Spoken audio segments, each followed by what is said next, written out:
What first got you into art? Well, my father, Mm-hmm. I was lucky. I had just wonderful, beautiful parents. My father was very, very talented.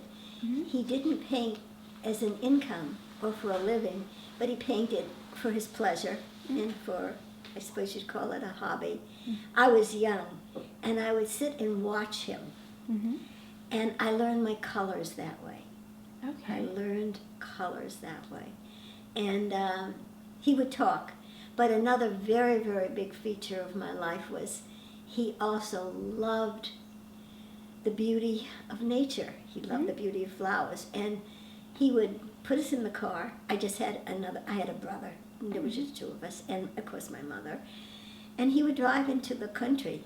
And he would stop in front of a field. Mm-hmm. And he'd say, he'd explain, like, if you saw, there was a purple flower, and I can't think what the name was. It was spiky. It was more like a weed. We could go into an area where there'd be nothing but fields of weeds, Mm-hmm. and he would show you how the colors will blend together with the grasses and the wheat or whatever. Mm-hmm. So I learned a love of nature from him. That's wonderful. And he loved his garden. He had beautiful, beautiful garden. I was exposed to all different kinds of scenery, Mm-hmm. which I love, because in general, none of my paintings are inside paintings. Just occasionally I might do a table or something. But most everything that I love to do Mm-hmm. is done outside, because I think God's gift to us with the nature and the trees and the flowers and the sky Mm-hmm. is something that I love to paint. I can incorporate what I see Mm-hmm. in my paintings. So I notice in a lot of your paintings, you have a lot of recurring elements, like the wisteria, the ocean side. Are you ever, which is very reminiscent of the New England scenery, do you ever draw inspiration from where you currently live in Southern California? What a wonderful question. I'm not a person who likes to paint the mountains. Mm-hmm. I much prefer to paint the flowers or somebody recently asked me why I paint a door Mm-hmm. in a painting. Mm-hmm. And it isn't the door, it's the paint, it's what you can put in front of the door. Mm-hmm. It's the pots of flowers or the shadows. The shadows will come from a door, or what you cascade Mm-hmm. over and around. Mm-hmm. So basically, I think probably when your question was so interesting, no, I think more of my, basically more of what I have inside of me would have come from Boston, would have come Yes. from the sceneries that I saw there. Do you ever miss New England? Yes, but I love being here. Yeah? I feel I've had the best of both worlds. I've been very lucky. What do you do now when you are starting a new piece to jumpstart your creative process? Do you rifle through your old photographs, or what kind of lends itself to the ignition of a new piece? I try very hard not to do something like a painting that has turned out well. I try to vary it. But it's hard, because I do like certain colors. As probably any artist, you have your favorite. So tell me about when you first began painting. What medium did you use? Always oil. Always oil? I started with oil, and I've always just only painted in oil.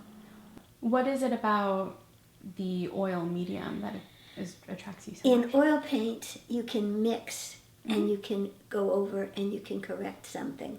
Okay. That's the pleasure of oil. Yes. What was your first painting like? What did it look like? Oh, I think it was probably a bowl of flowers. Yeah? Just a still life. What catalyzed your entry into art? What caused you to pick up the brush 30 years ago? Well, a situation where my father passed away at a young age. And when my mother was breaking up the house, they had a beautiful house. We had a beautiful house. I took all his paintbrushes and a few other supplies, and I kept them for a while. And then that's what started it. I started to use his brushes. Your first painting was likely a bowl of flowers. So how has your style evolved? That's terrifically another very good question. I have always painted sort of with nothing dark or harsh. And when I started painting, I was painting too pale, too pastel, much too. And somebody, and I know who he was. He was a graphic artist, and he said a sentence to me which I really can't repeat I really can't repeat. And it was a wonderful sentence, and I started to paint stronger and darker. And I've come to the point where I do paint much stronger now. And I have developed a style which people ask me all the time if I have some friends who are artists, or I also to this day take classes in painting, and the teacher is utterly amazed, and she's a very, very talented person. And she's, how have you come to this? How have you...